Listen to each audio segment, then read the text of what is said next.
Hello दोस्तों, आप सबका स्वागत है मेरे यूट्यूब चैनल पर। अच्छे लोग दुखी क्यों रहते हैं और पाखंडी पापी लोग हमेशा खुश क्यों रहते हैं और मौज उड़ाते हैं? इसके दो कारण हैं। दोनों ही कारण मैं आपको आज बताऊंगी।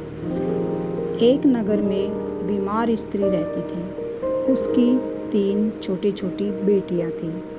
जवानी में ही उसका पति गुजर गया। अगर आप यह कहानी सुन रहे हैं या सुनी हुई है तो इस कथा को आधा अधूरा छोड़कर जाने की गलती मत करिएगा, क्योंकि इस पवित्र कथा को आधा अधूरा छोड़ने से आपको पाप भी लग सकता है।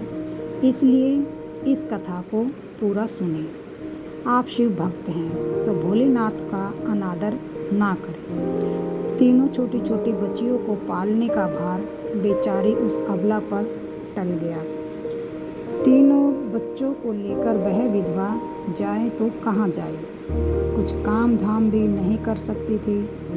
ऊपर से समाज की उल्टी सीधी बातें उसे कुछ करने नहीं देती थी।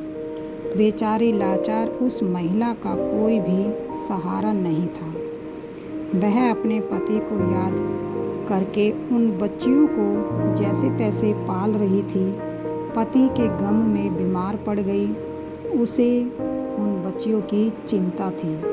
किस तरीके से इन बच्चियों का पालन पोषण होगा? उन्हीं बातों को सोच सोच कर एक दिन उसकी तबीयत और ज़्यादा बिगड़ गई और उसका अंतिम समय भी निकट आ गया। धर्मराज का एक दूत उस विधवा स्त्री के प्राण लेने धरती पर आया, लेकिन वहाँ का नज़ारा देखकर वह दुविधा में पड़ गया।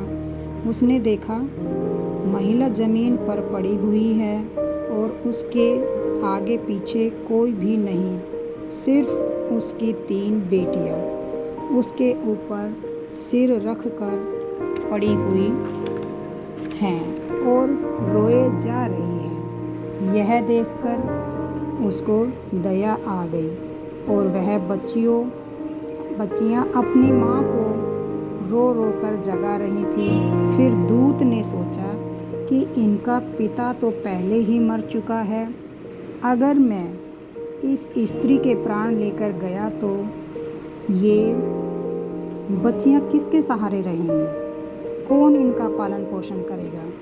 यह सोचकर वह देवदूत उस स्त्री के प्राण लिए बिना ही लौट गया। धर्मराज कहते हैं, तुम तो उस स्त्री के प्राण लेने गए थे, फिर खाली हाथ कैसे आ गए? तब देवदूत कहता है, हे स्वामी, मेरी गलतियों को क्षमा करें। मैं चाहकर भी उस स्त्री के प्राण नहीं ला पाया। अगर मेरी जगह आप होते तो शायद आप भी खाली हाथ ही लौट कर आते। मैं उस महिला की बच्चियों का दुख नहीं देख पाया और रो रही थी, अपनी माँ को जगा रही थी। वह उन्हें वहाँ देखने वाला और कोई भी नहीं था। यदि मैं उस महिला को लेकर आता तो बच्चियों को कौन देखता? पृथ्वी लोक के मनुष्य तो इतने स्वार्थी हो गए हैं कि बिना मतलब के तो कोई किसी का सहारा भी नहीं बनता। यदि कोई मदद करता भी है तो बदले में उम्मीद करता है या फिर उसे अपने एहसान के नीचे जीवन भर दबा कर रखना चाहता है। देवदूत कहता है कि स्वामी, उस महिला को थोड़ा और समय दिया जाए ताकि उन बच्चियों को पाल पोष कर बड़ा कर सके। देवदूत की बात सुनकर धर्मराज उसे डांटते हुए कहे, अरे मूर्ख, ईश्वर की बनाई गई सृष्टि में न कोई एक क्षण घटा सकता है और ना ही बढ़ा सकता है। उसकी मर्जी के बिना ना उसे जीवन दे सकते हैं और ना ही समय से पहले मार सकते हैं। ईश्वर जो करता है सबके साथ अच्छा ही करता है। तुम कौन हो विधाता के नियम को बदलने वाले? तुमने उस महिला को न लाकर ईश्वर के नियमों का उल्लंघन किया है। तुमने बहुत बड़ा अपराध कर दिया है, इसलिए तुम्हें इसका परिणाम भोगना ही पड़ेगा। जिस पृथ्वी के मनुष्य से तुम्हारी ममता है, उस पृथ्वी पर मनुष्य बनकर अपना पाप भोगो। देवदूत कहता है कि हे स्वामी, धरती लोक में मेरा उद्धार कब होगा और कैसे होगा? धर्मराज कहता है, धरती पर जाकर तुम अपनी मूर्खता पर 3 बार खिलखिलाकर हंस लोगे, उस समय ही तुम्हारा उद्धार हो जाएगा। इतना कहकर धर्मराज ने उस देवदूत को धरती पर धकेल दिया। वह धरती पर मनुष्य शरीर में आ चुका था। उसके शरीर पर वस्त्र नहीं थे। धरती लोक का एक नियम है, जो मनुष्य जन्म लेता है उस समय वह नग्न ही होता है। देवदूत ने जन्म तो नहीं लिया और वह निर्वस्त्र ही एक सड़क के किनारे पड़ा ठंड से ठिठुर रहा था। वहाँ से एक मोची गुजर रहा था। वह मोची अपने बच्चों को ठंड से बचाने के लिए कपड़े लेने जा रहा था। रास्ते में ठंड से ठिठुरते हुए एक नग्न व्यक्ति को देखकर उस मोची को दया आ गई। उसने अपने बच्चों को तो कपड़े नहीं दिए, लेकिन इस देवदूत को कपड़े और कंबल जरूर खरीद कर दिए और कपड़े लाकर उस देवदूत को दे दिए। देवदूत कहने लगा, भाई, आपने मुझे कपड़े देकर मुझ पर बहुत बड़ा उपकार किया है, लेकिन कपड़े देकर आपने मुझे ठंड से तो बचा लिया, लेकिन मेरे पास ना कोई घर है और ना कोई परिवार है और ना ही कोई भोजन का साधन है। तब मोची बोला, हे भाई, तुम मेरे घर चलो, मैं तुम्हारा सारा खर्चा उठाऊंगा। और वह मोची देवदूत को लेकर घर पहुंचा। उधर मोची की पत्नी ने देखा, उसका पति तो बच्चों को कपड़े लाने गया था, कपड़े तो कुछ लाया नहीं, उल्टा एक आदमी को घर बुला लाया है। पत्नी अपने पति से झगड़ने लगी और उसे भला बुरा कहने लगी। यह देखकर वह देवदूत बहुत ज़ोर ज़ोर से हंसने पड़ लगा। मोची पूछा, अरे भाई, तुम हंसते क्यों हो? ऐसा क्या देख लिया आपने? तब देवदूत ने कहा, भाई, मेरी हंसी का रहस्य मैं आपको नहीं बता सकता, समय आने पर मैं तुम्हें स्वयं ही बता दूंगा। देवदूत मोची के साथ घर में रहने लगा और कुछ ही दिनों में उसने मोची का सारा काम सीख लिया। देवदूत के द्वारा बनाए गए जूते और चप्पल खूब बिक रहे थे। कुछ ही दिनों में मोची धनवान बन गया। दूर दूर तक उसके जूते फेमस हो गए थे।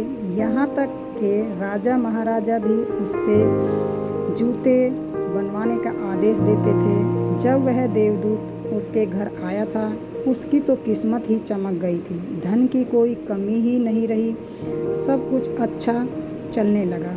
एक दिन की बात है, राजा का एक सैनिक चमड़ा लेकर उस मोची के पास आया और बोला, देखो, हमारे महाराज इसी चाम के बने जूते पहनना चाहते हैं। यह चाम बड़ा कीमती है, तो ठीक से एक जोड़ी जूते तैयार कर दो और यह चाम खराब नहीं होना चाहिए। इस बात का विशेष ध्यान रखना कि इस चमड़े के सिर्फ जूते ही बनने चाहिए, भूल से भी उसकी चप्पल मत बना देना। राजा का सैनिक चमड़ा देकर चला गया। उधर मोची ने भी देवदूत को समझाया कि देखो, राजा वाली बात है, इसमें कोई गलती ना करना। चमड़ा भी बहुत कम है, इसलिए चमड़ा खराब नहीं होना चाहिए। जूते की वह कहकर गया है तो जूते ही बनाना। गलती से यदि चप्पल बना दी तो जटिल से भी जटिल सजा देगा। मोची के इतना समझाने के बाद भी देवदूत ने चमड़े की चप्पल ही बनाई। चप्पल देखकर मोची की सांसें फूल गई। वह देवदूत को डांटने लगा, यहाँ तक कि डंडा लेकर उसे मारने के लिए दौड़ा। अबे मूर्ख, तुझे बार बार समझाया था लेकिन जूते ही बनाना, लेकिन तुमने चप्पल ही बना दी। अब राजा हमें छोड़ेगा नहीं, तू भी मरेगा और साथ में मैं भी मारा जाऊंगा। वह हमारे पूरे घर को फांसी लगवा देगा। मोची को अत्यंत दुखी देखकर देवदूत एकदम से खिलखिलाकर हंसने लगा। मोची बोला, अरे मूर्ख आदमी, काम बिगाड़ कर अब हंस रहा है। वह देखो जूते लेने राजा का सैनिक आ गया है और बोला, हे मोची भाई, कल जो मैं चमड़ा देकर गया था उसके जूते मत बनाना, चप्पल बना देना, क्योंकि राजा साहब का देहांत हो गया और यहाँ की प्रथा है कि मरने वाले व्यक्ति को चमड़े की चप्पल पहनाकर अर्थी पर लिटाया जाता है। दूसरे दिन एक बुढ़िया के साथ 3 लड़कियाँ मोची की दुकान पर आई थी। उनकी शादी होने वाली थी और वे तीनों अपने लिए जूतों का नाप देने आई थी। देवदूत ने तीनों लड़कियों को पहचान लिया कि ये 3 वही लड़कियां हैं जिनकी माँ को न ले जाने के कारण आज मैं अपने किए की सज़ा भोग रहा हूँ और ये लड़कियाँ काफ़ी बड़ी हो गई हैं। लगता है अच्छे घर में पली बड़ी मालूम पड़ रही है। बुढ़िया कहती है, हाँ बेटा, बचपन में इनकी माँ चल बसी, इसलिए इनको मैंने मेरे पास रख लिया। मेरे पास करोड़ों की दौलत है और दुर्भाग्य से मेरा कोई नहीं है। इनको मैंने अपने पास रख लिया। मैंने इनका पढ़ा लिखाया और अब इनके बहुत अच्छे ख़ानदान में इनका विवाह करने जा रही हूँ। लड़कियों का भाग्य देखकर देवदूत सोचता है, परमात्मा जो करता है अच्छा ही करता है। अगर इस समय इनकी माँ नहीं मरी होती तो आज ये भूखमरी और दरिद्रता में ही पड़ी रहती। इनकी माँ के मरने के बाद आज तीनों लड़कियाँ बहुत बड़े घराने की बहू बनने जा रही हैं और इस बुढ़िया की करोड़ों की संपत्ति की मालकिन भी बन चुकी हैं। यह सब देखकर देवदूत अपने पहले की मूर्खता को सोचकर जोर जोर से हंसने लगा। मोची ने पूछा, आप क्यों हंस रहे हो? अपनी हंसी का कारण बताओ। देवदूत मोची से कहता है, मैं एक देवदूत हूँ और अपनी जो ये तीनों लड़कियाँ जूते नाप देने गई है इनकी माता को मैं लेने आया था, लेकिन उस समय ये तीनों छोटी छोटी थी और इन पर तरस खाकर मैं इनकी माँ को नहीं ले गया और इनके पिता का पहले ही निधन हो चुका था। इस कारण मुझे धर्मराज ने श्राप देकर धरती पर भेज दिया। मैं बिना कपड़े के एक सड़क के किनारे पड़ा था, तब तुम मुझे अपने घर ले आए। उस समय तुम्हारी पत्नी तुमसे खूब लड़ी थी, क्योंकि तुमने अपने बच्चों के पैसों से मेरे लिए कंबल और कपड़े खरीद लिए थे। तब मैं पहली बार तुम्हारी पत्नी की मूर्खता को देखकर खूब हंसा था, क्योंकि तुम्हारी पत्नी उस लाभ को नहीं देख पा रही थी जो मेरे आने से तुम्हारे घर में होने वाला था। और दूसरी बार हंसी जब आई जब तुम राजा के जूते नहीं बना सके और तुम डंडा लेकर मेरे पीछे भागे। 3 उस समय उस राजा के बारे में सोच रहे थे, लेकिन यह नहीं मालूम था कि राजा के साथ क्या घटने वाली है, जिससे के कारण राजा को जूते से अधिक पत्तों की आवश्यकता पड़ गई। कई बार ऐसा होता है, हम चीज़ों को देखकर या सोचकर दुख मनाते हैं जो हम उसे देख नहीं पाते हैं, और वह जो होने वाला होता है कई बार परमात्मा हमारी अच्छाई या भलाई के लिए हमारे साथ बुरा करता है, पर हम उसे देखकर भगवान को कोसते हैं। हम उस अच्छे को नहीं देख पाते हैं जो हमारे साथ भविष्य में होने वाला है। कई बार हमारे साथ वर्तमान में अच्छा होता है, हम बहुत खुश रहते हैं, लेकिन हम यह नहीं देख पाते हैं भविष्य में क्या होने वाला है। हमारे साथ 2 तरह की घटना होती है, अच्छी और बुरी, लेकिन हमें हमेशा यह सोचना चाहिए भगवान जो करेगा वह अच्छा ही करेगा, यह सोचकर आगे बढ़ना चाहिए। अच्छे लोग इसलिए दुखी रहते हैं क्योंकि अच्छे लोगों के साथ बाद में अच्छा हो सके, और दूसरा कारण यह है कि अच्छे लोग हमेशा ईश्वर से जुड़े रहते हैं और इनको ईश्वर से जुड़े रहना भी ज़रूरी है कि उन पर दुख आते रहना चाहिए। अंत में देवदूत मोची को सब कुछ समझाकर वापस धर्मराज के पास चला गया। इस वीडियो को बोलते समय कोई त्रुटि हो तो मैं क्षमा चाहती हूँ। उम्मीद है आप सभी को ये वीडियो अच्छी लगी होगी। अगर आप शिव भक्त हैं तो चैनल को सब्सक्राइब और लाइक ज़रूर कीजिएगा और कमेंट में हर हर महादेव ज़रूर लिखिएगा। मिलते हैं और एक और नई वीडियो के लिए साथ, तब तक के लिए आप सबको मेरा प्रणाम।